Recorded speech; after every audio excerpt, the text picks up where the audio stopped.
მოგესალმებით, მე მარიამ ჭყიკვაძე ვარ, ეს კი ჩხატაური სათემო რადიო, მისი ხმა. შეგახსენებთ, რომ პროექტი ხორციელდება DVB International-ისა და გერმანიის საგარეო საქმეთა სამინისტროს მხარდაჭერით და მისი მიზანია ქალების გაცილიერება და გენდერული თანასწორობის შესახებ ცნობიერების დონის ამაღლება. დღეს ჩვენ ვისაუბრებთ ფონდი ტასოს შესახებ და ჩვენი სტუმარი იქნება ფონდი ტასოს სათემო მუშაკი ნინო კუტუბიძე. და დღეს არის ჩვენი მეორე ვიდეო ეთერი. ნინო, მოგესალმებით, ძალიან დიდი მადლობა, რომ დაგვიტმეთ და გვეწვიეთ სტუდიაში. მადლობა, პირიქით, რომ მომიწვიეთ. ნინო, მოდით პირველ რიგში მოგვიყავით, როდის და როგორ დაარსდა ფონდი ტასო და რა არის მისი მიზნები და მისია.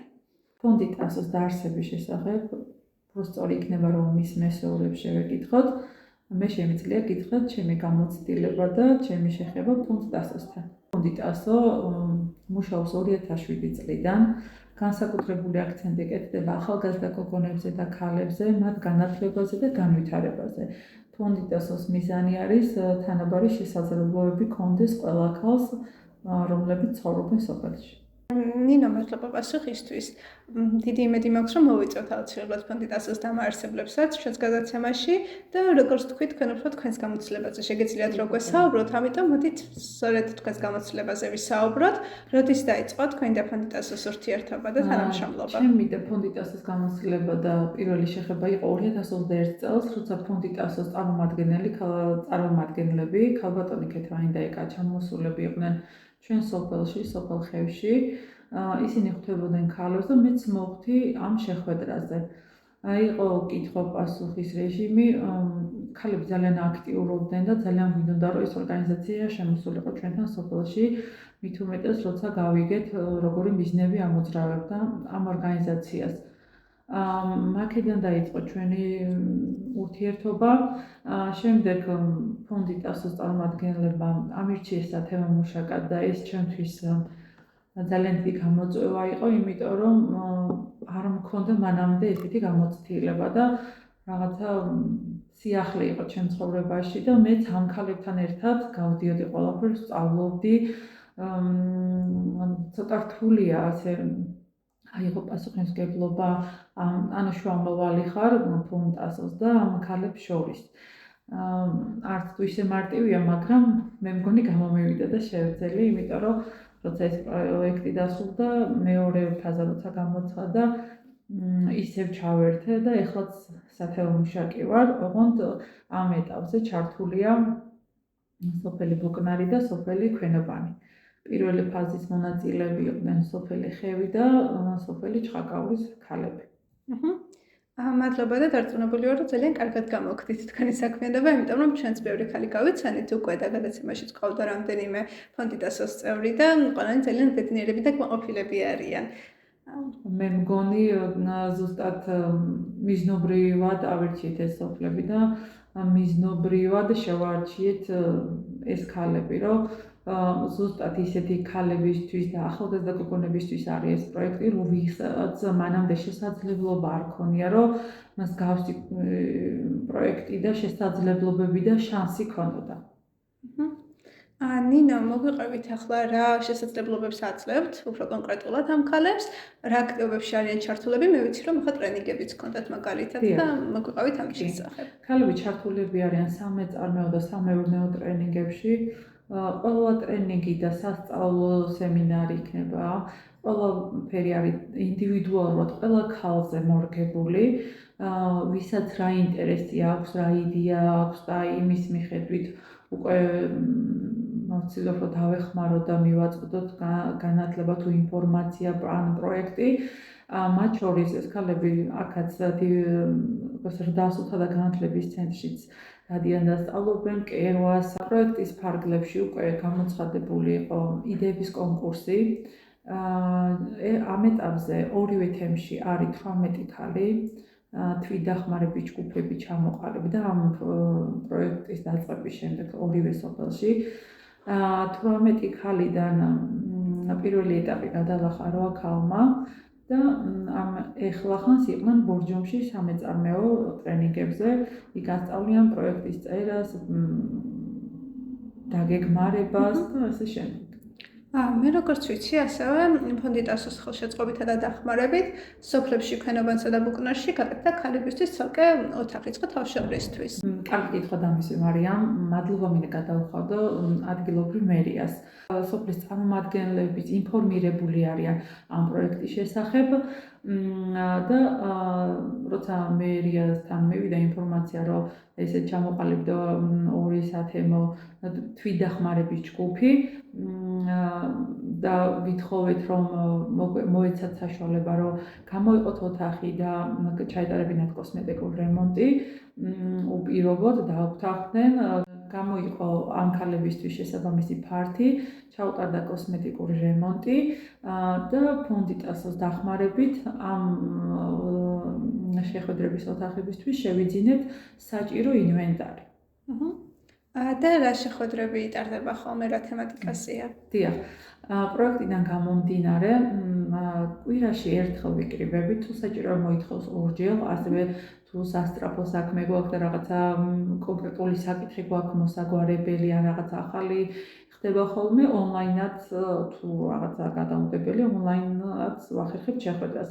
ძირითადად კვირაში ერთხელ ვიკრიბებით, სხვადასხვა თემებზე მუშაობთ. აი მაგალითად, ეხლა გავდივართ თემის პრობლემებზე მუშაობს ახლა ეს ქალები. არა მარტო ინდივიდუალურად ფიქრობენ საკუთარ განვითარებაზე და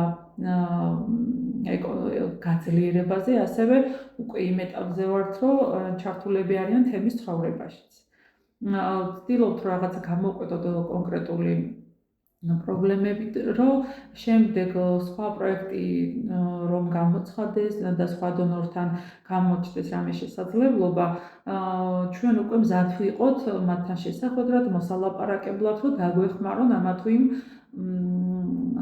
პრობლემის მოსაგვარებლად, რა თქმა უნდა, თემის ადგილობრივ წარმომადგენელთან ერთად. ნინო ძალიან კარგი რაღაც ახსენეთ ახლა პრობლემებთან დაკავშირებით და მეც მაინტერესებს რა პრობლემები იკვეთება ხოლმე და დაუშვათ რაზე მუშაობენ ეს ქალები. მაგალითად, ეხლა ნომერ პირველ პრობლემად სახელდება წყალი. ზაფხულის პერიოდი ძალიან მძიმეა ამ სოფლისთვის, განსაკუთრებით ბუკნარისთვის. ქვენოვანსაც აქ პრობლემა, მაგრამ ძალიან უფრო მძიმე მდგომარეობაში არის ბუკნარი. და ახლა ვცდილობთ, რომ რა შეიძლება გავაკეთოთ იმისთვის, ეს არ არის ცოტა თანხებთან დაკავშირებული და ფონდ ტასოსთანაც ქონდა ამაზე საუბარი. ჩვენთან ჩამოსული იყო სტუმრად ამ პროექტის დონორები, ეს გახდათ ნორვეგიის ელჩი, დანიის ელჩის წარმომადგენელი, გაეროს ქალთა ორგანიზაციის წარმომადგენლები. ამ შეხვედრამ ძალიან საინტერესოდ ჩაიარა და ვცდილობთ, რომ ყველა ორგანიზაცია, ვისთანაც გქონდა შეხება, ყველა სტუმარი, ვინც ჩვენთან მოდის, ვცდილობთ, რომ ეხლა მოვიფიქროთ რაიმე, რომ აი ამ პრობლემას იქნებ რამენაირად დაოცრათ ეს საკითხი და ადგილობრივ მერიასთან ერთად იქნებ რამე მოვახერხოთ და მოვაგაროთ ეს პრობლემა. დიდი იმედი მაქვს, რომ მოგვარდება ეს პრობლემა, იმიტომ რომ ჩხატაურში ბევრი სოფლისთვის და მათ შორის დაბასთვისაც პრობლემა არის ხოლმე.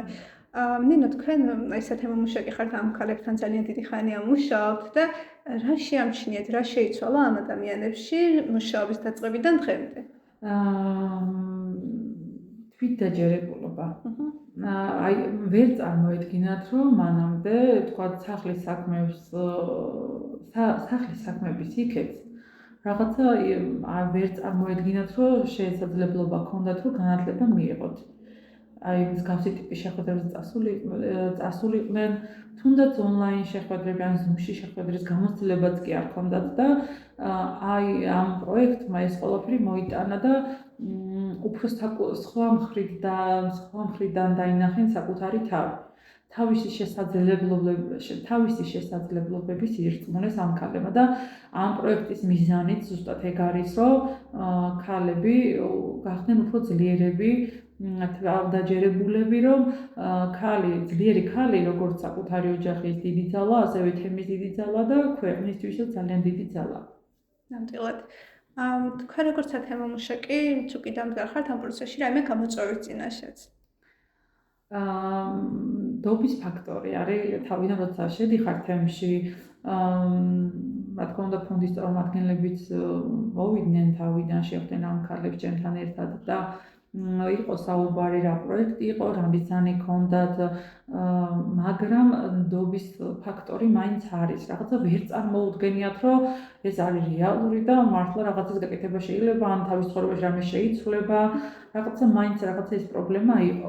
თავიდან ხევში როცა ვიყავი და ჩხაკაურაში, მეც ესე დამწყები ვიყავი, ასე რომ ვთქვა და ჩემთვისაც პირველი ნაბიჯები იყო და ძალიან რთული იყო.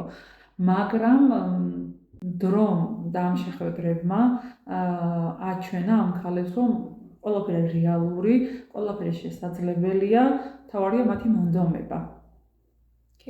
და უკვე მეორე ფაზა როცა გამოცხადდა, ქვენობაში და ბოკნაშოვსა დაიწყო ეს პროექტი, უკვე მერე ეს ქალები უკავშირდებოდნენ ჩხაკაურის ქალებს, რომ ეკითხებოდნენ, რომ აი ჩვენთან ახლა ფონდი ტასო, ზოგმა იცოდა, უმრავლესობამ იცოდა. ეხლა ვინც არის პროექტში, უმრავლესობამ იცოდა ამ ორგანიზაციის სიკეთის შესახებ და მოლოდინიც ჰქონდათ, რომ აი იქნებ ჩვენთანაც შემოვიდეს ეს ორგანიზაცია. ძალიან დიდ რესურსს და ძალიან დიდ ენერგიას დევს ეს ორგანიზაცია ამ ქალების წარმატებისთვის. ნინა, მე ხათა მაინტერესა თქვენ ახსენეთ ნდობის მოპოვების სირთულე და როგორ უნდა მოიპოვოთ ნდობა, ხო? თქვენი სტრატეგია რა არის, როდესაც იწყებთ მუშაობას ახალ სოფელში? აი, სრულად ღია და გახსნილი უნდა იყო ამ ქალებთან. აი, ესე რომ ვთქვათ, ამ ჯგუფის და ამ ყველას ინდივიდუალურად ყველას უნდა ინდივიდუალურად ყველასთან განსაკუთრებული ურთიერთობა უნდა გქონდეს ყველა ქალთან. ესე რომ ვთქვათ, პულზე ხელი უნდა გეჭიროს და მათ გულისცემას უნდა გრძნობდე, რომ თუ რამე პრობლემა აქვს, თუ რამე ვერ გაიგო, აი მაქსიმალურად ვცდილობ თავიდან რომ შევდივარ ჯგუფთან, რომ ყველა იყოს ერთიანად ჩართული პროცესში. თუ რამე საკითხს განვიხილავთ, ან ვმუშაობთ რაიმე თემაზე, მინდა რომ ყველა იყოს თანაბრად ჩართული ამ ყველაფერში, რომ ის კომპლექსები იქნება თუ რაღაცა იმორიდების პრობლემა, ეს არ გქონდეთ და ყველა ჯგუფთან გადავლახეთ, მოკლედ ეგ ეტაპები არის ყველგან და ეხლა ყველა ერთიანად არის ჩართული ამ პროცესში. მადლობა ნინა, მიხარია რომ ჩოხატაურელ ქალებს თქვენნაირი სათემო მუშაკი ყავთ. თქვენთვის რა არის ფონდი ტასო? ჩემ თავში აღმოვაჩინე, რომ როგორც ამ ქალებს შეუძლია უფრო მეტის გაკეთება, ასევე შემიძლია მეც უფრო მეტი გავაკეთო ჩემი თავისთვის და სხვებისთვის. მეც ვიხსენებ ხოლმე ამ ქალებთან ერთად, რომ ვარ შეხვედრებზე, როცა ვიკრიბებით, ვეუბნები, რომ აი მე როცა თავიდან პირველ ნაბიჯებს ვდგამდი, შეხვედრა როცა იყო, წავიდოდი და აი ოთახში, კუთხეში, ბოლოში დავჯდებოდი. რომ არ მინდოდა რომ ვინმეს შევემჩნიან კითხვა დაესვა თან რაღაცა, იმიტომ რომ მეც მქონდა ჩემი კომპლექსები, ხა რაღაცები შეიძლება დღემდე მოყვება ყველას, მაგრამ ძალიან დამეხმარა, რომ უფრო მეტად თვითდაჯერებული გავხდი, აი რაღაცა გამოცდილება მივიღე ამ ქალებთან მუშაობით, საკუთარ თავშიც რაღაცებს უკვე სხვანაირად აღიქვამ და ყველაზე დიდი ბედნიერება ის არის, რომ ამ ქალების ბედნიერების გაზიარება შემიძლია და ხარ რომ ამ ქალების ბედნიერებას ვიზიარებ. და მათი ჩემ თვალწინ ესე თავისი გადადგმული ნაბიჯები ჩემთვის არის ძალიან დიდი мотиваციის მომცემი, რომ ვხედავ ეს აქტიურად ჩაერთვიან და აგრძელებენ ამ პროექტში აქტიურად ყოფნას. ნინო, ძალიან დიდი მადლობა ასეთი გულწრფელი პასუხისთვის.